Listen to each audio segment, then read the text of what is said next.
The incident of a woman who used to commit adultery, who is called tawaif in the Urdu language. When that tawaif went to perform Hajj in Kaaba, what kind of punishment of Allah descended upon her that made the viewers get goosebumps? To know the full story of this incident, watch the video till the end. Viewers, we hear this incident from the mouth of a doctor in this area. There used to live a tawaif in a certain area who was a very guilty man. Every youth of this area used to sell his house to spend the night with her. That tawaif was not an ordinary tawaif and used to torture girls a lot. She used to kidnap them and bring them to her den and force them to do this work. Then by the grace of Allah, that tawaif once fell ill. When her health deteriorated, her 15-year-old son, who considered her as his mother, immediately took her to the doctor. The boy was talking to the doctor hesitantly. He was afraid that if the doctor came to know that she was a prostitute, then the doctor would not treat her. But the doctor was very noble and had understood everything. He started telling him that I am a doctor and it is the duty of the doctor to treat his patients equally. We doctors treat all patients. We cannot give a certificate of being guilty or good to anyone. If she is a prostitute, it does not matter to me. I will try my best to treat her. The doctor said that I was explaining all these things to this 15-year-old boy standing in front of me. When he was blabbering, he started saying, "Dr. Sahab, this woman is like my mother. I love her very much. If something happens to her, I will be helpless in the whole world." I put my hand on the boy's shoulder and while consoling him said, "You don't worry. Go. Nothing will happen to the patient. She will be fine. You go home comfortably." That boy thanked me and went home. This morning, a 25-year-old woman was brought to the hospital. I got some information that she was also a prostitute and had fainted this morning. When she regained consciousness, she started vomiting blood. This boy, whose name was Umar, had brought this prostitute with him again. He told me that they belong to this street and this woman is a prostitute. Umar was afraid that when I came to know that the woman was a prostitute, I would not treat her. I encouraged her and assured her that I would try very hard. I will try my best to save her life as far as I can. I got all her tests done, but it came to light that she has cancer and she is in the last stage of the disease. It was impossible to save her life. I was sorry, but at the moment there was nothing in my hands. I was checking other patients when a nurse came to me and said, "Dr. Sahab, this woman's health has deteriorated a lot. Please come once." See, I quickly got up and went to her ward. She was in a lot of pain and was vomiting blood repeatedly. I asked the nurse to get me an injection. She brought the injection. I gave it to the woman. Her eyes started closing. I had nothing else in my hands. I wanted to give as little pain to my patient as possible, so I gave her a relaxing injection. Now she was asleep. The nurse had left. I was also about to leave. I stopped after looking at her face. There was a special kind of attraction in her face. I stood there and started looking at her face. Her eyes were closed, but the structure of her face made me feel that her eyes must have been very big. Her eyes were very beautiful. Her face looked like the moon. She was a beautiful woman. I thought that many people would appreciate her, but she did not know that this disease was destroying her from inside, and she was standing on the threshold of death. It had happened very rarely in my personal life that a face or a person could impress me. I wanted her to settle in my mind in such a way that I kept thinking about her even after going home, but there was no doubt that her personality was very attractive to the heart. I kept thinking about her the whole night. When I reached the hospital in the morning, the first thing I wanted to do was to see her report and guess whether she would be able to live for a few days or not. I did not want to disturb her rest. I know that the life of a courtesan is very difficult. I wanted her to spend the last moments of her life comfortably. When I reached her ward, she was awake. There was a very sweet smile on her face. I said that "You are looking very fresh today." Hearing me, she laughed and said that "I know how to fight difficult situations, doctor." I smiled, and she also started saying something. "Doctor, don't think of me as an ordinary woman. There is a big difference between a delicate woman brought up at home and a woman living in a brothel. There is a big difference between a rich woman and women like us who spend their lives in brothels." I shook my head, and then she said, "Please tell me about my illness. I will not lose courage at all. I will not sit down crying and wailing. I have some unfinished work left. I want to complete all of that before I die. I don't want to die an ignorant death. I want to die after finishing my work." There was truth in everything she said. Her eyes were giving testimony to this. I said, "You have cancer, and you are in the last stage of cancer." Hearing this, a smile spread on her lips, which means she was true to her promise. She said, "How many days do I have left?" I said, "Life and death are in the hands of Allah. At times it happens that a patient leaves death and comes back. Sometimes a healthy person dies while sitting, and your report is saying the same thing, that there are very few days left. But at present, only Allah knows everything." She smiled and said, "Dr. Sahab, thank you very much. You did not hide anything from me. I want to go on Hajj before I die. You told me everything truthfully, so I will go on Hajj and pray for you too." I smiled and came back to my room. I was surprised at his courage. His life used to be stuck, but he is so engrossed in the worries of the world that he does not let his soul fly from his body. In such a situation, he suffers a lot. He had accepted his death very quickly. He was undergoing treatment. After a few days, a man came to meet him. Coincidentally, I was also checking him at the same time. His wife looked at me and said, "Doctor, now courage has developed in my body. Now I'm ready to go. Now I do not get tired, and I can also walk for a very long time. I can also take a walk for 10, 15 minutes. I'm getting better." There was a very innocent smile on her face. Once I was stunned to see her face. It was a very sweet smile. I said that you would be treated for a few more days, and then you could go for a Hajj. The man standing near me started laughing. Her smile, I was cunning.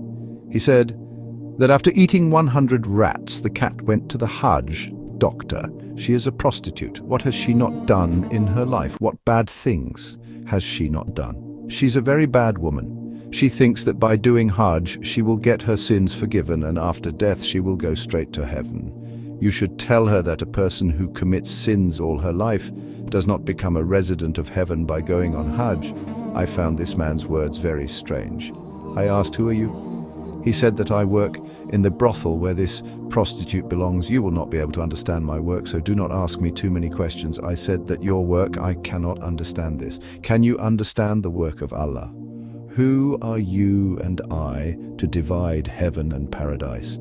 Leave the decision of all this to God.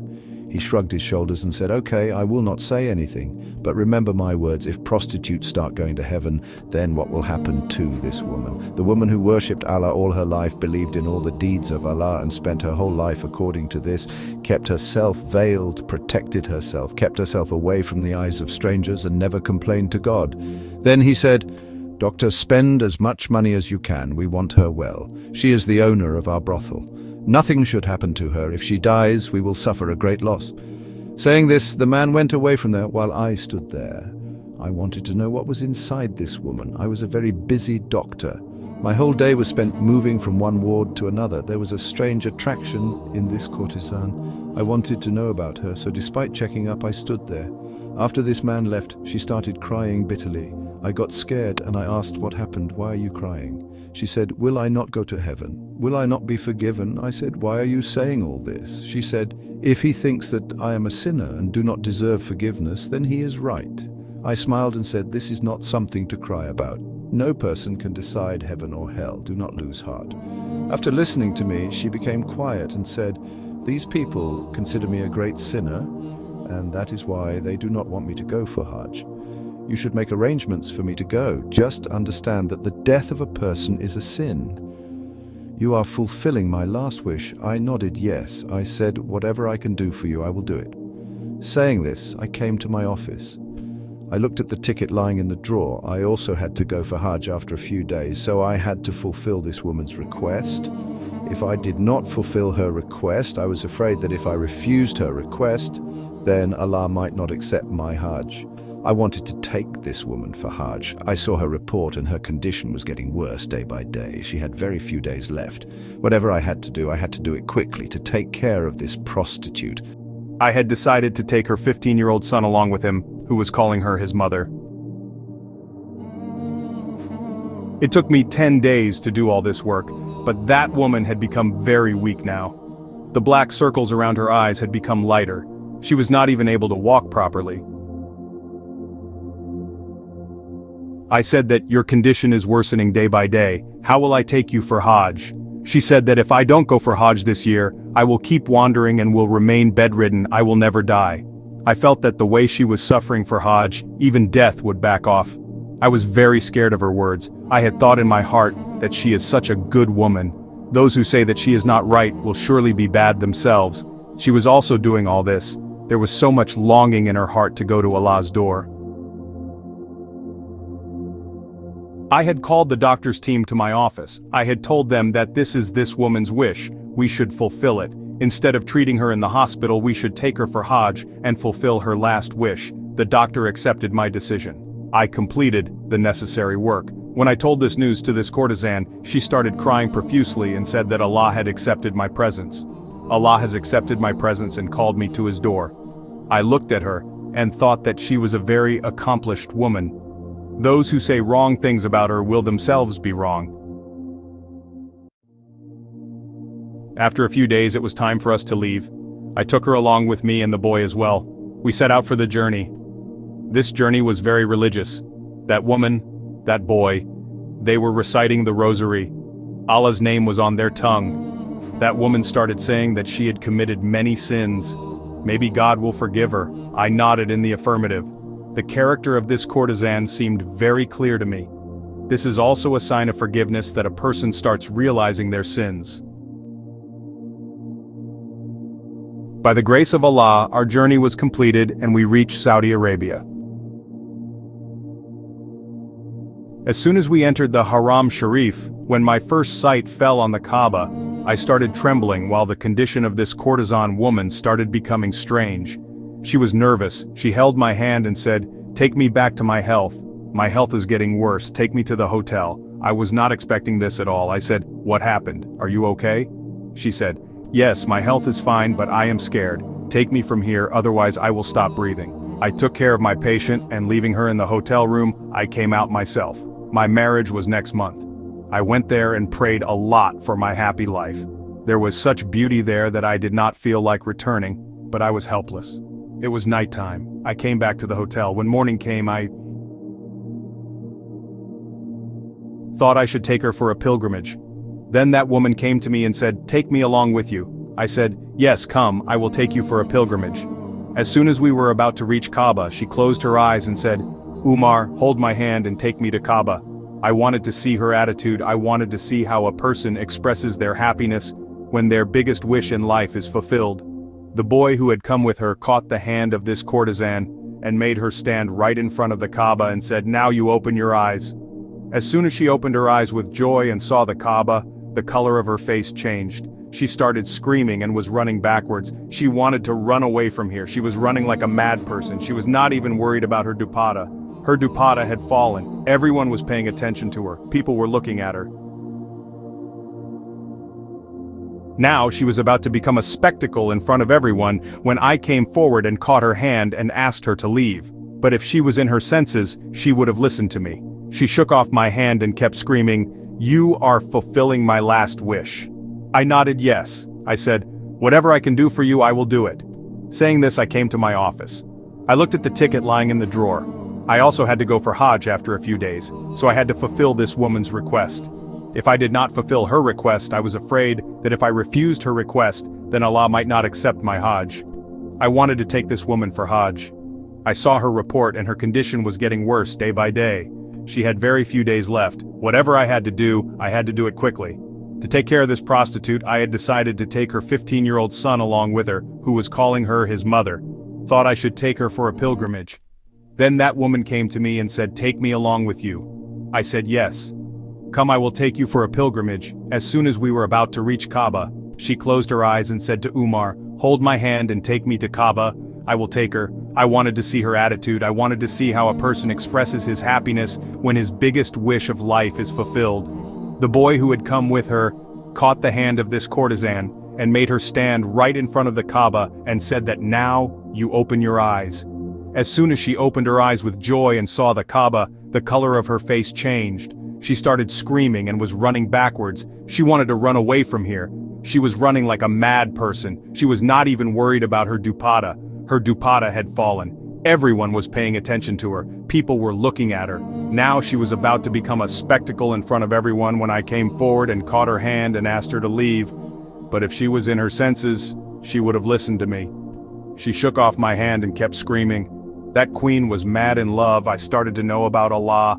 I fell in love with him. I decided to leave the evil, but then I thought that if I left all this, then how would I spend my life today? I concluded that in my old age I will leave all this and walk on the path of goodness and do good deeds with people, and leave the sins. I have heard that whenever you ask forgiveness from Allah Ta'ala, He forgives you, so I thought that at the time of my death I will do Hajj and get all my sins forgiven. Dr. Sahab, you are understanding my planning, right? I wanted to deceive Allah from my side, whereas the reality is that I have deceived myself. I have humiliated myself. I could not even reach the age of old age. The disease had already taken me in its arms. When I came to know that the time of my death is near, then I thought, why not do Hajj and ask for forgiveness for my sins? The man who came to meet me in the hospital, he had brought me here. He had rightly told you that I am a very sinful woman. He knows every moment of my life very well. He was telling the truth. I am very sinful. I consoled her and said, okay, everything will be fine. But you tell me that if you have come here for Hajj, then why do you start crying as soon as you enter the Haram Sharif? Why do you make a fuss and run away from there? That courtesan started saying that I had come here with the hope that all my sins would be forgiven. I will ask forgiveness from Allah and become entitled to heaven. But do you know, doctor, what happened to me when everyone was standing in front of the Kaaba and crying, trying to lighten their hearts, expressing their love? I could not see anything there. I asked the woman standing in front of me, where is the Kaaba? She said that you are right in front of you. I could see everything. I could only see the Kaaba. Do you know what it means? What happened? I had set out to perform Hajj in search of my heaven and hell. Allah is very angry with me. He is upset with me. Allah has called me to His door but has deprived me of it. I have come here but Allah does not accept my Hajj, my prayers. I am seeing only Malika everywhere. She was smiling, only her voice was heard. She was saying that there is a lot of difference between choosing a life of sin and those who compel you to sin. I have found my love. You tell me, what did you find? She was crying in agony. She put her hand on the doctor's hand and said, look, doctor, my hand is empty. I have not found anything. Her condition was getting worse. Quickly, an ambulance was called. She was taken to the hospital. It was found that she had died. Everyone was very upset with her condition. The doctor was also very scared of her condition. He said that he did not know what would happen to her after she died. He was thinking this. He asked the residents of the place to offer her a funeral. He went to their office to get permission, but he was also turned down. He was surprised as to what was happening. He was sent back to his home and was handed over to his brothel. The doctor returned to his home. 5 years have passed since then. The doctor said that even today, when this incident passes through my mind, my soul trembles. Allah Pak did not accept her presence even after calling her to His door. She was desperate to perform Hajj. She even went to Haram Sharif, but she could not see Kaaba Sharif, meaning that Allah Pak had taken away her ability to even prostrate. The series of punishments on her had started in this world itself. Who knows what will happen to her in the grave in the end? Whenever I pray for her forgiveness. May Allah give peace to her soul. And this is my appeal to all of you. You people should also definitely pray for her. Pray, don't know what will happen to him. He had the fear of Allah inside him while dying. Will his soul be released, or will he get the harshest punishment? All this is the secret of Allah and He knows better. In the end, I pray to Allah that, O Allah, forgive all our kabir and sagira sins. O my Allah, grant us the ability to do good deeds and walk on the right path. O my Allah, for the sake of your beloved, grant us the opportunity to visit the Kaaba. Amen. O Rabbul Alameen Nazreen. Do write Amen in the comment box as well. Like the video, do share this video with your friends as well. If you have not yet subscribed to our channel, then do subscribe to our channel and keep the bell notification selected on all so that you keep getting to see such faith-filled videos. We will see you on some other good topic. Till then, with some other good video. Allah Hafiz.